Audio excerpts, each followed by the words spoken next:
ഏറ്റവും പുതിയ റിപ്പോർട്ട് പ്രകാരം ഉക്കാസ എന്നുള്ളൊരു സംഘടനയാണ് ഡൽഹിയിൽ നടന്ന ചാന്ദിനി ചൗക്കിന് സമീപം നടന്ന സ്ഫോടനത്തിൻ്റെ പിന്നിൽ പ്രവർത്തിച്ചിരുന്നത്. അവരുടെ ഒരു ചെറിയ ശതാംശം പോലും അവർ ശേഖരിച്ചിരുന്ന സ്ഫോടക വസ്തുക്കളുടെ ഒരു ശതാംശം പോലും 100-1 പോലും ഉപയോഗിക്കപ്പെട്ടിട്ടില്ല.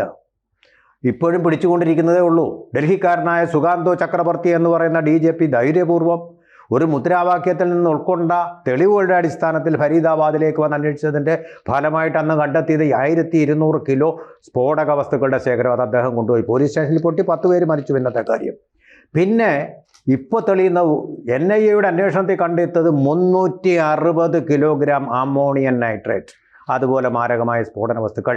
ഇതെല്ലാം വളത്തിൽ നിന്ന് വേർതിരിച്ചെടുത്താണ്. അൽ ഫലാഹ് സർവകലാശാലയിലെ ലബോറട്ടറി, കുട്ടികൾക്ക് പഠിക്കേണ്ട ആ ലബോറട്ടറി അതിനായിട്ട് വിനിയോഗിച്ചുകൊണ്ടാണ് ഈ സ്ഫോടനം നടത്താനുള്ള പ്ലാനുകൾ. ചുരുക്കി പറയുകയാണ് ഇതെല്ലാം നടത്തിയിരിക്കുന്നത്. ഇപ്പോൾ NIA-യുടെ അന്വേഷണം ഇങ്ങനെ പോയിരിക്കുകയാണ്. ഇതിനകത്ത് അഫ്ഗാനിസ്ഥാനിൽ ഇവർ പോയിട്ടുണ്ട്, തുർക്കിയയിൽ പോയിട്ടുണ്ട്, അതുപോലെ പാകിസ്ഥാനിലും പോയിട്ടുണ്ട്. അങ്ങനെ ഇന്ത്യ മുഴുവൻ നശിപ്പിക്കാനുള്ളൊരു പദ്ധതിയുടെ, ഡൽഹി മാത്രമല്ല ഇന്ത്യ മുഴുവൻ നശിപ്പിക്കാനുള്ള വൻ പദ്ധതിയുടെ ഗൂഢാലോചനയുടെ ഭാഗമായിട്ടാണ് തക്ക സമയത്ത് ജമ്മു കാശ്മീരിലെ ആ പോലീസ് ഓഫീസർ ഇടപെട്ടതുകൊണ്ട് മാത്രമാണ് ഇതിൻ്റെ മാരകശേഷിയെ കുറച്ചെങ്കിലും കുറയ്ക്കാൻ. എന്നിട്ട് തന്നെ നിസ്സാര ഗ്രാമുകൾ കൊണ്ട് ഡൽഹിയിൽ പൊട്ടിത്തെറിച്ച വാഹനങ്ങൾ എത്ര? 10 പേരെ മരിച്ചുള്ളെങ്കിൽ 10 വാഹനങ്ങളോട് പൊട്ടിത്തെറിച്ചു. അപ്പോൾ ഇതിൻ്റെ ഒരു ഭീകരതയെക്കുറിച്ച്, അതിൻ്റെ അടിവേരുകളെക്കുറിച്ച് മാഷിൻ്റെ ഒരു കോൺസെപ്റ്റ് എന്താണ്? അതിൻ്റെ ഒരു വ്യാഖ്യാനം.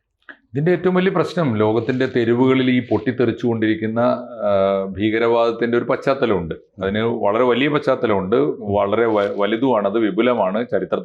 ചരിത്രത്തിലെ ദീർഘകാല ഭൂതകാലത്തേക്ക് അതിന് വേരുകളുണ്ട് ഇസ്ലാമിക തീവ്രവാദത്തിന്. അത് സമീപകാലത്ത് അത് ശക്തിപ്പെട്ടത് സോവിയറ്റ് യൂണിയൻ്റെ പതനത്തിന് ശേഷം അമേരിക്കൻ സാമ്രാജ്യത്വം തന്നെ മുൻകൈ എടുത്തിട്ട് ഡെവലപ്പ് ചെയ്തെടുത്താണ് ഇസ്ലാമോഫോബിയ. നമ്മൾ വിചാരിക്കുന്ന പോലെ RSS ഉണ്ടാക്കിയതല്ല അത്. ഇസ്ലാമോഫോബിയ അമേരിക്കൻ സാമ്രാജ്യത്വം ഇസ്ലാമിക രാജ്യങ്ങളെ, അറബ് രാജ്യങ്ങളെ കൊള്ളയടിക്കാൻ വേണ്ടി ഉണ്ടാക്കിയെടുത്തൊരു ഫോർമുലയാണ്. അതിന്റെ ഫലമായിട്ടാണ് ക്ലാഷ് ഓഫ് സിവിലൈസേഷൻ പുസ്തകമൊക്കെ വന്നത്. Samuel P. ഹണ്ടിംഗ്ടൺ തിയററ്റിക്കലി അദ്ദേഹമാണ് അത് വിശദീകരിച്ചത്. എന്തായിരുന്നു കാര്യം? ഇനി ലോകത്ത് സോവിയറ്റ് യൂണിയൻ തകർന്നതോടുകൂടി എൻഡ് ഓഫ് ഹിസ്റ്ററി, ഫുക്കുയാമ പറഞ്ഞ പോലെ ചരിത്രം അവസാനിച്ചു. ഇനി ലോകത്ത് രാജ്യങ്ങൾ തമ്മിൽ യുദ്ധമില്ല, സംസ്കാരങ്ങൾ തമ്മിലാണ് യുദ്ധം ഉണ്ടാവുക. സംസ്കാരങ്ങൾ തമ്മിൽ ആരാണ്? ലോകത്തിലെ ഏറ്റവും വലിയ സംസ്കാരമായ ക്രിസ്ത്യാനിറ്റി. അവരുടെ കണക്കിൽ മതം സമം സംസ്കാരമാണ്. ക്രിസ്ത്യാനിറ്റിയും ഇസ്ലാമും തമ്മിലാണ് ലോകത്ത് യുദ്ധം ഉണ്ടാവുക. ഇസ്ലാമിനെ സൂക്ഷിക്കണം, അവർ ഭീകരവാദികളാണ് എന്നൊരു ഫോർമുല ഉണ്ടാക്കുന്നത് ഈ അന്നാണ്. മൗദൂദിസത്തിന്റെ ഒരു ബദൽ അല്ലേ? അതിനെ മൗദൂദിസം എന്ന് പറയുന്ന അവരുടെ കണക്കിൽ ഇസ്ലാമിക്, ഈ പൊളിറ്റിക്കൽ ഇസ്ലാമിന്റെ ഒരു ഇന്ത്യൻ രൂപമാണ്. അത്രയേ ഉള്ളൂ. ചുരുക്കി പറഞ്ഞാൽ ഈ അന്ന് മുതൽ തുടങ്ങിയതാണ് ഈ സംഗതി. അപ്പൊ അതിലിപ്പോ സംഭവിച്ചിരിക്കുന്നത് അതില്ലാത്തടത്ത് അപ്പൊ അവർക്ക് എന്ത് വേണം? ഇസ്ലാമിനെ ഒരു ഇസ്ലാം സമം ടെററിസ്റ്റ് എന്ന് വിളിച്ചുകൊണ്ട് ആന്റി ടെറർ വാറിന്റെ ഭാഗമായി മുസ്ലിം ലോകത്തെ ആക്രമിക്കണമെങ്കിൽ അതിന് നിമിത്തം ഉണ്ടാക്കണം. ബിൻ ലാദനെ ആരാണ് നിർമ്മിച്ചത് എന്ന ചോദ്യം ആലോചിച്ച് നോക്കൂ. ഇപ്പോഴത്തെ ISIS-നെ ആരാണ് പോറ്റുന്നത് ആലോചിച്ച് നോക്കൂ. അന്തിമമായി അതിൻ്റെയൊക്കെ വേരുകൾ ചെന്ന് നിൽക്കുക അമേരിക്കൻ സാമ്രാജ്യത്തിലാണ്. ബിൻ ലാദൻ സോവിയറ്റ് യൂണിയനെതിരായിട്ട് ഉപയോഗിക്കാൻ വേണ്ടി അഫ്ഗാനിസ്ഥാനിലേക്ക് പരിശീലനം കൊടുത്ത് പറഞ്ഞു വിട്ടതാണ് ബിൻ ലാദനെ. അമേരിക്ക പറഞ്ഞു വിട്ടതാണ്. അവസാനത്തെ അത്താഴം അദ്ദേഹത്തിന്റെ ആത്മകഥയിൽ, അദ്ദേഹത്തിന്റെ തന്നെ കഥയിൽ ഞാൻ വായിച്ചിട്ടുണ്ട്. അവസാനത്തെ അത്താഴം അമേരിക്കയിൽ നിന്ന് പോകുമ്പോൾ വൈറ്റ് ഹൗസിലാണ് കഴിച്ചത്. ഞാൻ പറയുന്നത് അതിന്റെ ഒരു തുടർച്ചയാണ് ഇപ്പൊ കണ്ടുകൊണ്ടിരിക്കുന്നത്. അപ്പോ ഇപ്പോഴത്തെ ഒരു ചിത്രം, ഈ ഭീകരവാദികളെ മുഴുവൻ ഇല്ലാതാക്കുക എളുപ്പമല്ല. ഇപ്പോൾ വന്നിരിക്കുന്നത് എന്താ? സോവിയറ്റ് യൂണിയൻ തകർന്നു. സോവിയറ്റ് യൂണിയൻ തകർന്നു കഴിഞ്ഞപ്പോൾ ഇനി ഇസ്ലാമികരായി യുദ്ധം ചെയ്യണമെങ്കിൽ ഭീകരവാദി സോവിയറ്റ് യൂണിയൻ ഇല്ലാത്ത ലോകത്തും ആവശ്യമുണ്ട്. ഇവരെ മുഴുവൻ പടച്ചു വിടുകയാണ്, അവരെ പോറ്റുകയുമാണ്. അതുകൊണ്ട് ഇപ്പോ ആലോചിച്ച് നോക്കൂ, നമ്മൾ ഓപ്പറേഷൻ സിന്ദൂർ നടത്തി. ഇസ്ലാമിക ഭീകരവാദികളുടെ പാകിസ്ഥാനിലെ താവളത്തെ നമ്മൾ തകർത്തു. ഈ കടന്നൽ കൂട് നഷ്ടപ്പെട്ട കടന്നലുകളെ പോലെ ഇവർ ചെതറിത്തെറിച്ചിരിക്കുകയാണ്. സൂക്ഷിക്കണം നമ്മൾ. ഇവര് സുരക്ഷിതമായിട്ട് എപ്പോഴും എത്താവുന്ന ഒരു സ്ഥലം കേരളം കൂടിയാണ്. നോർത്ത് ഇന്ത്യയിൽ വ്യാപകമായിട്ടുണ്ട്. വേറൊരു കാര്യം കൂടി ഞാൻ ചേർത്ത് പറഞ്ഞു. ഇപ്പോൾ ഇത് നമ്മൾ ഏറ്റവും ഒടുവിൽ പിടിച്ചത് മുഹമ്മദ് ഷാഹിദ് ഫൈസലാണ്, ഉക്കാസയുടെ നേതാവ്. അദ്ദേഹത്തെ പിടിച്ചിരിക്കുന്നത് കർണാടകയിൽ നിന്ന്. അവിടെയും സുരക്ഷിതമാണ്. കർണാടകയിൽ നല്ലപോലെ നടക്കുന്ന സംസ്ഥാനമാണ്. എല്ലാം നടക്കുന്നുണ്ട്. പിന്നെ ഇവരുടെയൊക്കെ താവളങ്ങൾ കണ്ടുപിടിക്കുക എളുപ്പമല്ല. അതാണ് ഇതിന്റെ പ്രധാനപ്പെട്ട കാര്യം. ഇപ്പോൾ അൽ ഫലാഹ് യൂണിവേഴ്സിറ്റി എന്തിനു തുടങ്ങിയെന്ന കാര്യത്തിൽ എനിക്ക് സംശയമുണ്ട്. ആരായിരിക്കും ഫൈനാൻസ് ചെയ്യുക എന്നുള്ള കാര്യത്തിൽ എനിക്ക് ഊഹമുണ്ട്. ഈ ചില യൂണിവേഴ്സിറ്റികൾ, ചില കോളേജുകൾ, ചില സ്ഥാപനങ്ങൾ, ചില വളരെ വലിയ മന്ദിരങ്ങൾ ഒക്കെ നമ്മുടെ നാട്ടിലും ഉണ്ടായി വരുന്നുണ്ട്. ഇവിടെ മാത്രമല്ല, എല്ലായിടത്തും ആ ഉണ്ടായി വരുന്നതിന്റെ പിന്നിൽ അതുകൊണ്ടാണ് ഈ ഭീകരവാദികളുടെ താവളം വളരെ സുരക്ഷിതമായിരിക്കുന്നത്. ദേവാലയങ്ങളുടെ പ്രൊട്ടക്ഷൻ കിട്ടും, രാഷ്ട്രീയക്കാരാണെങ്കിൽ വോട്ട് ബാങ്കിന്റെ പ്രൊട്ടക്ഷൻ കൊടുക്കും.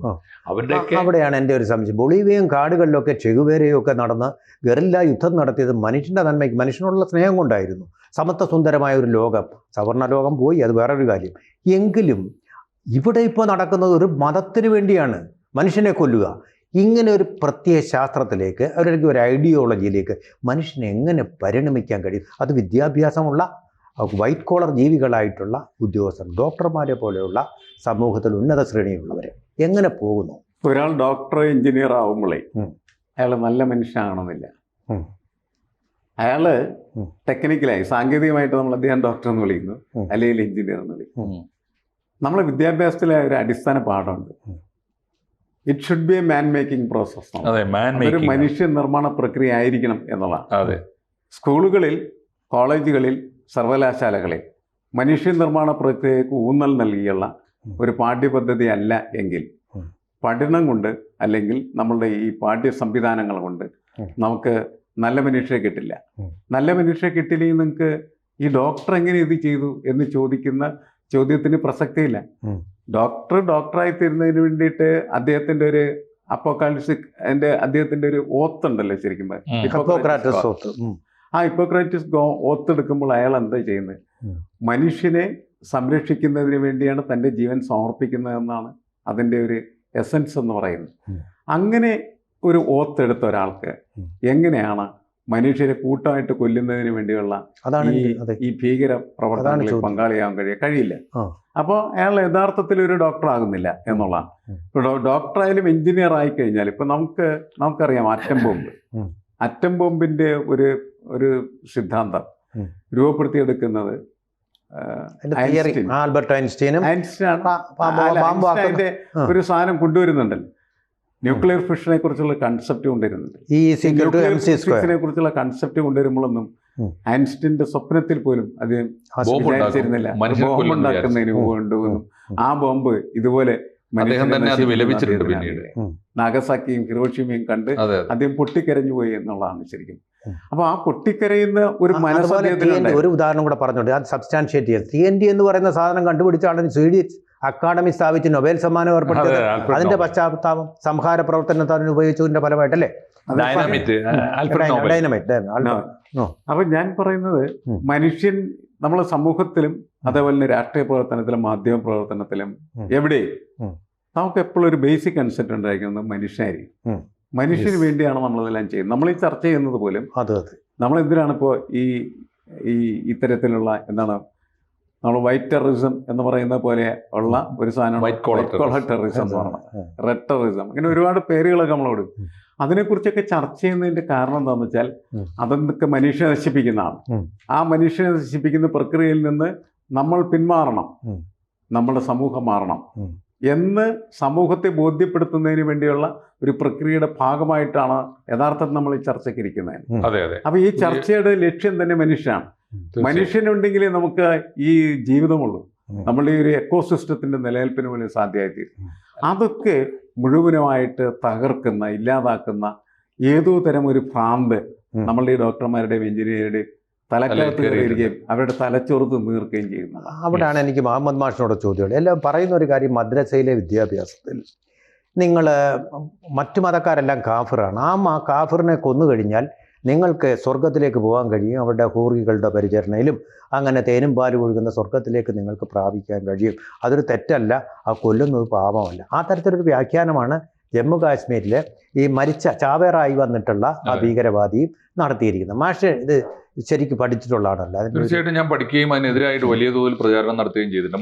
മദ്രസ വിദ്യാഭ്യാസം, ക്യാച്ച് ദ യങ് എന്ന് പറയില്ലേ, ചെറുപ്പത്തിലെ കുഞ്ഞുങ്ങളുടെ മനസ്സിൽ ശരിയല്ലാത്ത തരത്തിലുള്ള ദൈവികമായ വിശ്വാസം. അപ്പൊ സാറ് പറഞ്ഞല്ലോ, നമ്മുടെ എല്ലാ വിദ്യാഭ്യാസത്തിന്റെയും എല്ലാ ചർച്ചകളുടെയും എല്ലാ സാംസ്കാരികമായ വിനിമയങ്ങളുടെയും ലക്ഷ്യം എന്താണ്? മനുഷ്യനെ കണ്ടെത്തുക എന്നുള്ളതാണ്, മനുഷ്യനായി തീരുക എന്നതാണ്. മാൻ മേക്കിംഗ് പ്രോസസ് എന്ന് പറഞ്ഞാൽ വിദ്യാഭ്യാസത്തിന് മാത്രമല്ല, മതങ്ങൾക്കോ, മനുഷ്യ നിർമ്മാണ പ്രക്രിയ, എല്ലാ മതങ്ങളുടെയും വേദപ്രമാണങ്ങളുടെയും പൊരുൾ എന്താണ്? മനുഷ്യൻ ഒന്നാണ് എന്ന കൺസെപ്റ്റ് അല്ലേ? മനുഷ്യനെ അല്ലാതെ, ദൈവം മനുഷ്യനെ അല്ലാതെ ഏതെങ്കിലും മതങ്ങളെ സൃഷ്ടിച്ചിട്ടുണ്ടോ? അത് പഠിപ്പിക്കുന്നില്ല.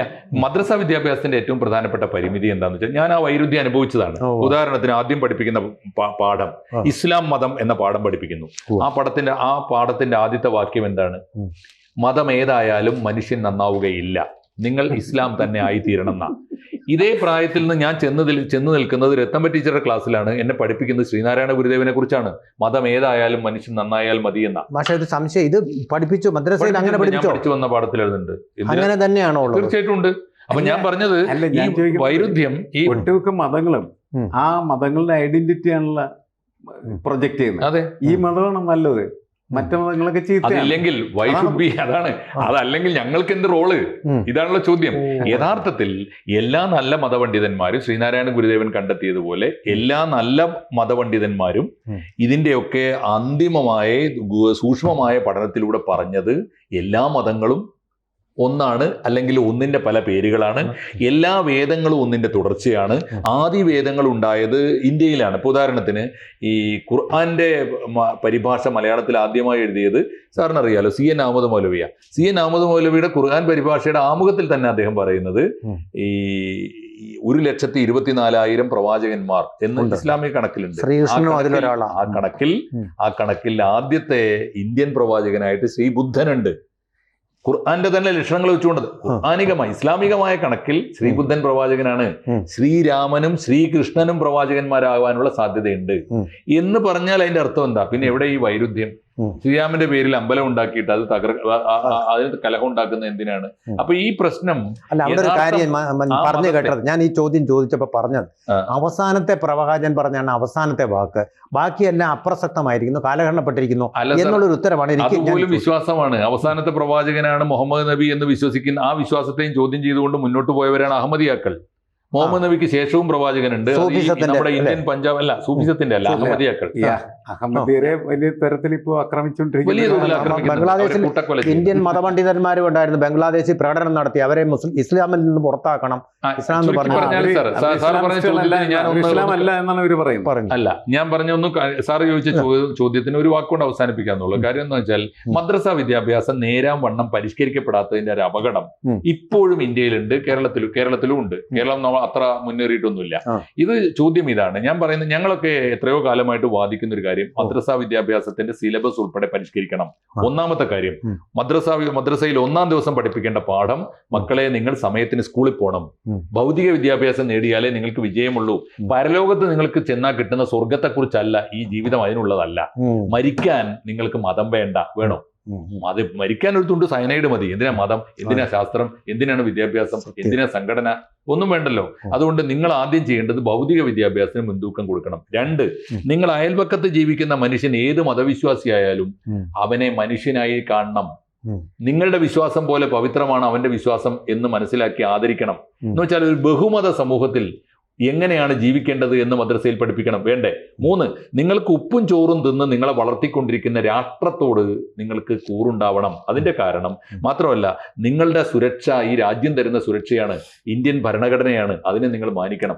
അബ്ദുള്ള വരെ പറഞ്ഞു മാഷേ, ഇന്ത്യയിൽ ഏറ്റവും ഇന്ത്യയിലെ ലോകത്ത് ഏറ്റവും സുരക്ഷിതമായിട്ട് മുസ്ലിങ്ങൾക്ക് ജീവിക്കാൻ പറ്റിയ സ്ഥലം ഇന്ത്യയാണ്. ആഗോള ലീഗ് എന്നും പറഞ്ഞൊരു ലീഗുണ്ട്, മുസ്ലിം ലീഗ്. ആ ലീഗിന്റെ അധ്യക്ഷൻ ഇന്ത്യയിൽ വന്ന് പ്രധാനമന്ത്രി നരേന്ദ്രമോദിയെ കണ്ടപ്പോൾ പറഞ്ഞതും ഇതേ അത് അവർക്ക് യഥാർത്ഥ ആത്മീയ നേതാക്കൾ അറിയാത്തതുകൊണ്ടാണ്. മലപ്പുറത്തുകാർക്ക് നല്ല പരിചയമുള്ള ഏറ്റവും വിഖ്യാതനായ ആത്മീയ നേതാവ് 15-ാം നൂറ്റാണ്ടിലുണ്ടായിരുന്നു. അദ്ദേഹത്തിന്റെ പേര് ഷെയ്ഖ് സൈനുദ്ദീൻ മഖ്ദൂം എന്നാണ്. ഞാൻ അദ്ദേഹത്തെ പുസ്തകം എഴുതിയിട്ടുണ്ട്. അദ്ദേഹം പറഞ്ഞ ആദ്യത്തെ വാക്യം ഇതാണ്: ഭൂമിയിലെ ഏത് രാജ്യത്തെക്കാളും സുരക്ഷിതമായി ഇസ്ലാമിന് ജീവിക്കാവുന്ന നാടാണെന്ന് ചരിത്രപരമായി തെളിയിക്കപ്പെട്ട നാടാണ് ഇന്ത്യ. ലോകത്തിലെ ഏത് ഇസ്ലാമിക രാജ്യത്തും നിങ്ങൾ സുരക്ഷിതരല്ല, ഇന്ത്യയിൽ സുരക്ഷിതരാണ്. അതുകൊണ്ട് നിങ്ങൾ ഈ രാജ്യത്തെ സ്നേഹിക്കണം.